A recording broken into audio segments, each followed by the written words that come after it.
January 14th, 1942. It's a cold winter.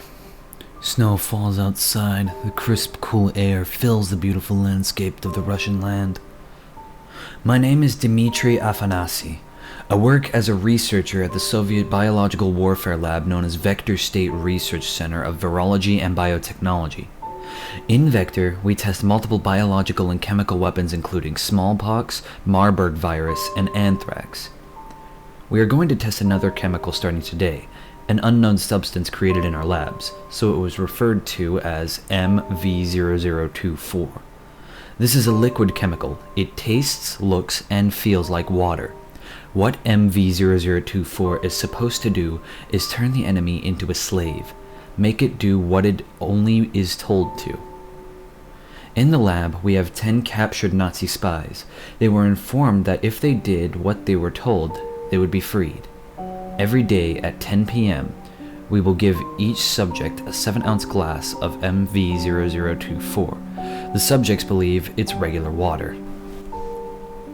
January 23rd, 1942. It's been about a week after we began testing. We have noticed a few slight changes in the subject's behavior. One of the persons began mumbling to himself in the corner of the room. When we turned up the microphone, he was recorded saying, "Only death will set mankind free from the bonds of earth." Intrigued, but not faltered, I put this aside and continued my studies. The other subjects were watching him closely, as if his ramblings inspired them. March 1st, 1942. The subjects have changed a lot over these months. Their skin has turned into a light gray, their eyes are bloodshot, pupils are dilated, severe hair loss, and increased heart rate. A coworker of mine commented on their scary looks, saying that they would intimidate even Stalin himself. They have deep, dark bags under their eyes and appear to have tooth loss as well. Some scientists are considering terminating the project, but the prisoners are still fascist, supremacist Nazis. So, the research continues. March 10th, 1942. The screaming! They won't stop! I don't know how much of it I can take. The subjects still won't take our orders. They switch from this constant mumbling about death being the answer to blood-curdling screams. I would have quit if they weren't sedated, bound, and had their mouths taped shut. One of the subjects couldn't breathe through their nose. He was taped and began squirming on the floor. I could hear his screams through the tape. Tears streamed down his cheeks. He squirmed for about 5 minutes before he just laid there, lifeless. He was cremated later. The other subjects didn't seem to notice their comrade die right in front of them. March 20th, 1942. Everything is going wrong. The subjects have gained in physical strength. They tore the tape off, they banged on the glass with their fists, and some with their heads. We were watching them from behind, and it began to crack. This glass can stop bullets, yet they break it with their bare hands. We've created monsters. Oh God, their screams. I began to bleed from my ear. One of my partners shot himself in the throat. It was just too much for him. We were going to evacuate the building, but they broke through the glass. They were too fast, killed everything in sight. We couldn't get out. I'm in a containment area with 3 other scientists. We have enough food to last us all about a month. God help us. March 22nd, 1942. Trapped in this containment area. I can hear those creatures trying to get in. They can smell our blood and our fear. Out of the 3 scientists, I'm with one of them that goes by the name Nikolai Petrenkos.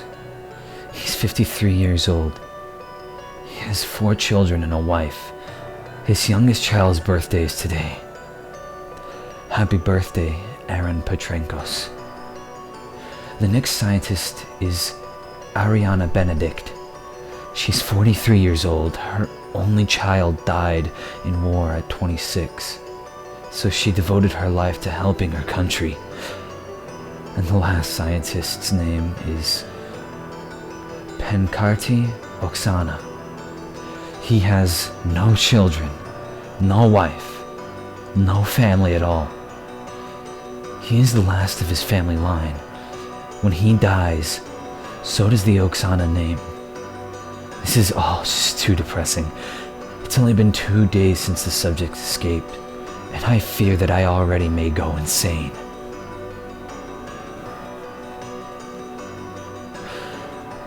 April 2nd, 1942. God, I can't take it anymore. We're almost out of food.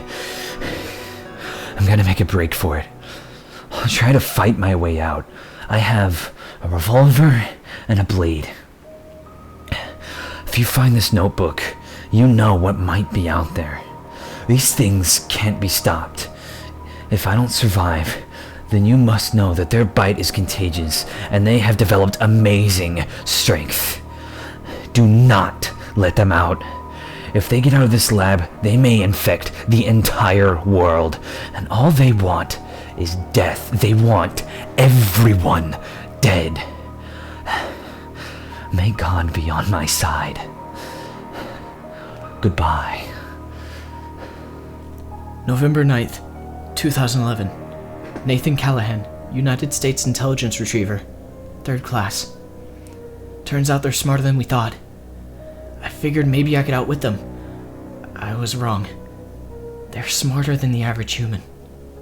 They got out. That is how I acquired this notebook. They have the ability to frame murder, rape. They can cause fires and know how to work even the most advanced machinery. God help us all. They began in Russia. It appears they're moving south. I've even heard rumors of strange people boarding on a plane in the United States. This isn't good. Don't trust anyone. Not even your closest family members. Nowhere is safe.